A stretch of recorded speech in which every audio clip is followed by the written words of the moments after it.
Zdaj pa pojmo na naslednjo temo. V 96. letu nas je zapustila britanska kraljica in vladarica britanske skupnosti narodov Elizabeta II. Nekoč je vladala ogromnem delu sveta, pa so jim pa polovici pustili, da so se osamosvojili, pa ne vem, začeli sračkati z republikami. Jaz tega ne bi pustil. S ulice mečete drug druga, ne morete imeti države sami. En vas mora gledati. Prestol je v trenutku nasledil njen najstarejši sin Charles, čeprav včeraj še princ, ga pri njegovih 73 letih težko vidimo v vlogi princa na belem konju. Smo pa prepričani, da bo na vlogi kos. Nenazadnje se je na njo pripravljal vsaj 60 let.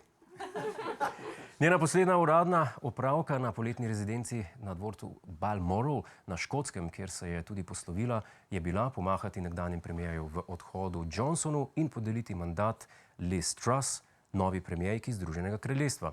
Zatem je gotovo odšla na sprehod s svojimi psi, da si je popravila okus.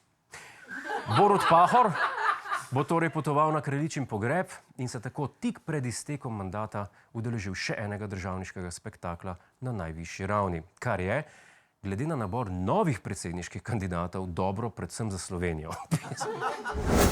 Hej, preden greš, klikni tukaj in se naroči na naš YouTube kanal, imamo pa tudi TikTok, Instagram in Facebook, tako da le urno.